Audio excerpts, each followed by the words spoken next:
What's up, you guys? Welcome to today's video. As you can tell, we're gonna be talking about my favorite thing, hustles in prison. In this video, I'm gonna go over the top 10 ways that you can make money in prison. If you guys are new here, hi, my name is Jess. I'm a person in long-term recovery that has also been to prison. It's not a flex, I've just said it for a long time. If you wanna follow me on any other social media platform, TikTok, Instagram, Patreon, that's $2. It's only ever gonna be $2.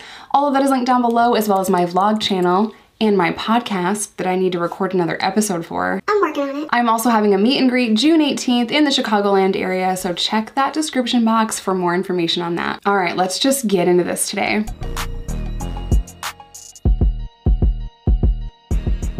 If you have been following me for some time, you know that I'm a hustler. And no, not because I'm a former dealer. Drugs sell themselves. I'm talking about all of the other ways that I made money. So I worked on a magazine crew, going door to door selling magazine subscriptions like ESPN, Maxim, stuff like that. You know who wants to buy a magazine subscription? Nobody. Absolutely nobody is the answer. But I was really good at it. And I think that was like the first time where I knew, I was like 18, 19 years old, that I could sell things besides drugs, and I'm actually really good at it. How does that tie into prison? Well, if you're a hustler, you're gonna be fine in prison because there are so many ways to make money in prison. There's legal ways, there's not so legal ways, there's really shady ways, and I'm gonna give you guys like the best list in my personal opinion. You have to hustle in prison if you don't have family sending you money. Now, if you've never been to prison, good, please never go there. But if that confuses you, if you wanna wash your hair, you have to pay for shampoo. You have to buy shampoo. If you want deodorant, you have to buy deodorant. If you want to eat something extra, make a phone call.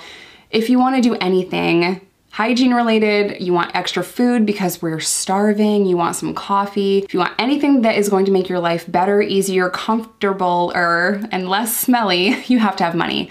So essentially, if you don't have family sending you money, you better figure out a hustle. So this list is in no particular order, but number one, I would say is like cleaning someone's bed area or cell. Now this is just a really good like poor man hustle, you know? So I had no money, I was poor, and this was just a really good way for me to earn a little bit of commissary.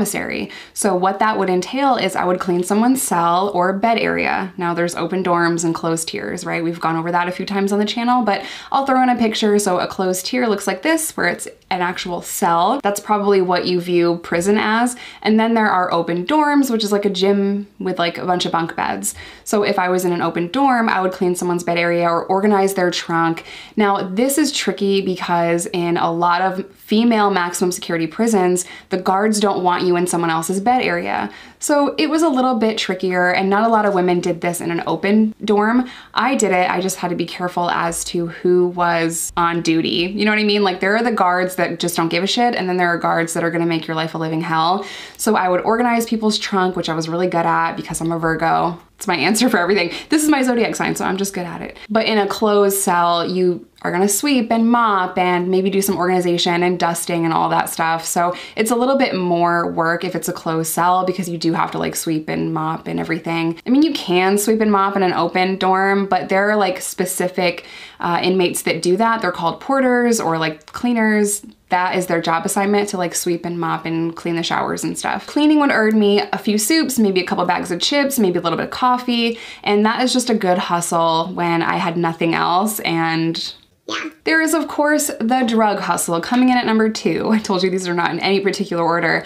You probably make the most money if you are selling drugs in prison. Now that could be all different kinds of stuff. It could be pills that you're tonguing or cheeking or keeping from medical. They could look like that. Or it could look like regular street drugs that come in. So there is not a jail or a prison in this country that does not have drugs. The most popular one right now that is going around in New York is Suboxone, I believe. I don't know if that has changed. There's a lot of K2. There's a lot of just weird things. There's usually always weed. You can basically find what you want to find in prison. So if it's a drug hustle, it could be, maybe it's from medical, like psych meds and stuff, which I wouldn't recommend. Or it could be anything that you are regularly doing on the street. The only problem with it is if you're a consumer of drugs, it is very expensive and you can't get a ton of stuff. So if you have a heroin habit and you're gonna be sick, you're just gonna be sick. You know, you really have to use drugs recreationally in prison, or you're going to develop a very expensive, very bad habit, and yeah, bad things are gonna happen. They're so expensive that a tiny little tiny piece of weed, like call it a pinner joint, like teeny tiny skinny joint, is like a lot of money, like 50 bucks for like the tiniest little dusting of weed. Come on, bro. Coming in at number 3 is the girlfriend hustle. Now, some people would call this gay for the stay, but I'm gonna try to explain this in a different way. There are a lot of people that will be your friend, be your girlfriend, be your whatever, your pretend family if you have money. So I guess it's not necessarily a girlfriend hustle, it's just like a manipulative hustle, because this could be in a relationship, a friend capacity, but basically you are going to get really close to an inmate that has money for whatever. There's a lot of really manipulative people in prison. I know, crazy. You never see that happening. And a lot of times we think that someone is our friend, but they just are using us for something, and that sucks. But we're like all in survival mode, you know what I mean? So number 3 is more about like, oh, this inmate has money and the other one doesn't. I'm gonna be your friend, girlfriend, family. I'm gonna be in your circle in some kind of capacity with the hope that you will share your stuff with me. Number 4, your prison job hustle. So this could be kitchen, laundry. If you're somebody that has kind of free range of the prison because your job requires you to go to and from one area of the prison to the other, prison jobs are a big hustle. So if you work in the kitchen, then you're obviously going to be sneaking food out of the kitchen, and you're going to be selling it to people like me in the barracks that wants to figure out a new recipe, or I'm cooking, or I need this ingredient or that ingredient, like flour or eggs or what, butter. Oh my God, butter. So I would pay people to bring me back things like butter and whatever else I needed to make some kind of recipe. The kitchen hustle is a big one because we all care about food. Now, if your prison job was laundry, there's a million different ways that you can hustle laundry, which sounds weird, right? Like, who's hustling laundry? I can get you an extra shirt. I can get you new underwear. I can take your uniform and press it when we're not supposed to be pressing all of our uniforms. So in prison, we have a very specific uniform that is for visitation, and our visitor class A is like a very stiff, starch, pressed, perfectly crisp, clean uniform, and that is for visitors. But if I work in laundry and you want me to press things like your t-shirts, like your regular class A uniform, then I'm going to do that if you pay me. You might be thinking like, who cares about an ironed shirt in prison?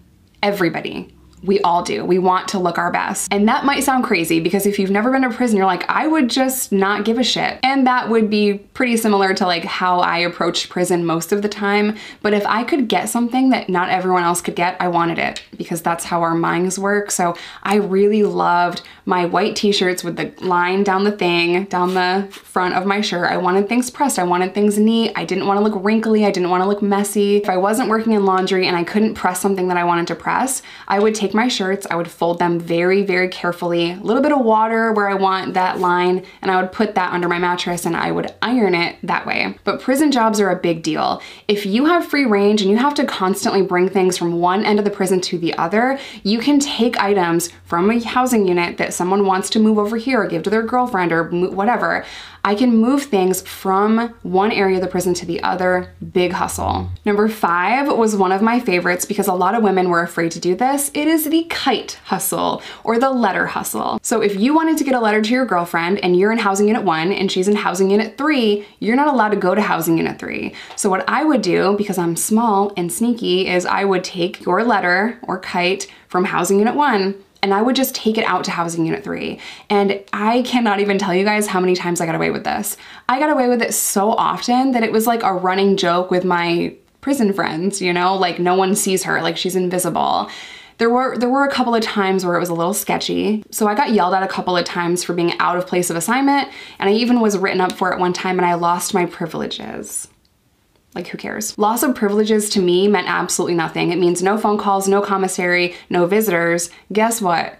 I don't do any of those things because I was poor as fuck. So take my privileges all you want, just please don't put me in seg. Number 6 is cooking or making something that you know how to make that someone else doesn't. So there are two very specific recipes that come to mind when I think about the cooking hustle. That is cheesecake, because if you fuck it up, you wasted a whole bunch of ingredients and you wasted tons of money on it. It takes a lot of creamer, and you want someone that knows how to make it if you want cheesecake. If you want cheesecake soup, then you're fine, you can do it yourself. And then number two is alcohol or hooch or wine or pruno, whatever you want to call it. I knew how to make alcohol, I just didn't like it, and also it was such a risk that I was not willing to do this very often. But people will pay big money if you know how to make something that they don't. So cheesecake, for whatever random reason, comes to mind, and then obviously alcohol. It's a very dangerous scenario because if you get busted, you're so fucked.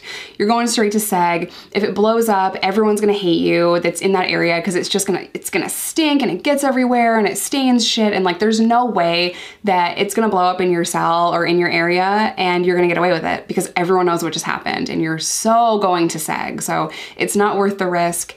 And also I have ADHD and I would forget to burp it. Yeah, doesn't that sound yummy? You have to burp your alcohol in prison, so don't go to prison. I'll teach you how to do it.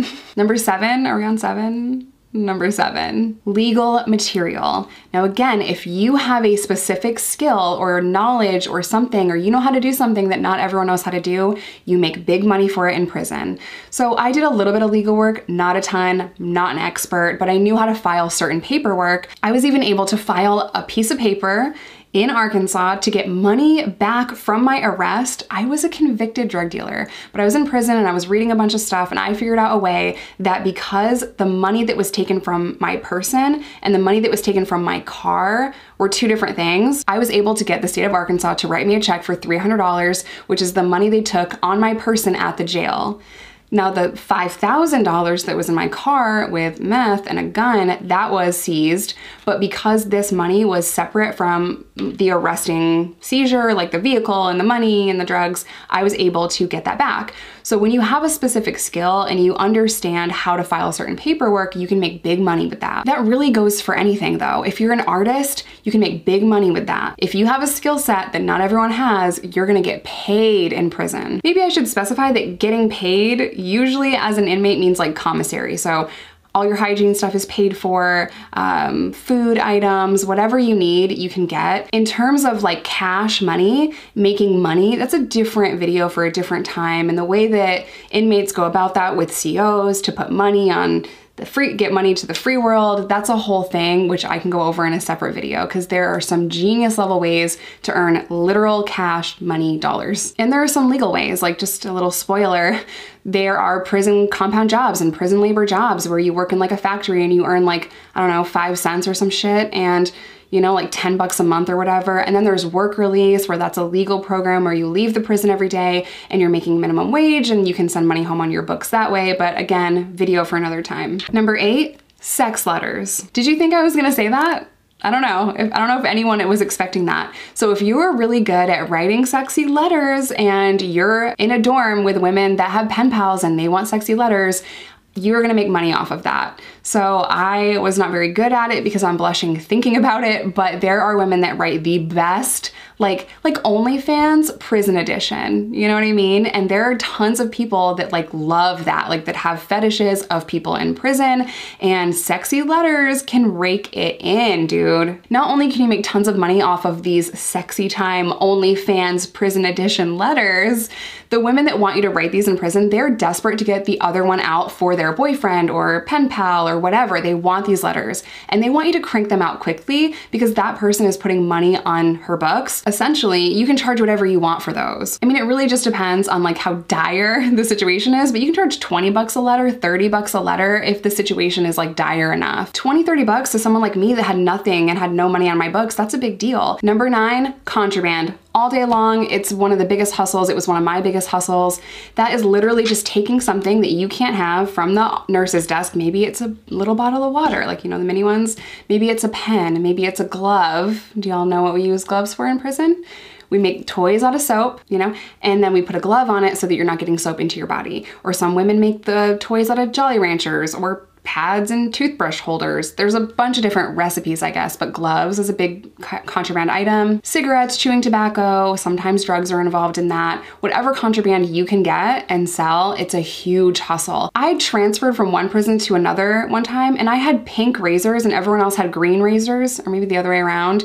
Someone paid me extra money for my green razor or pink razor. Like, it was just a different color razor. I don't know what it is about, like, when we see something that we don't have, we want it. It doesn't even matter if it's the same shit, you know? So someone paid me for a different color razor that I brought from a different prison.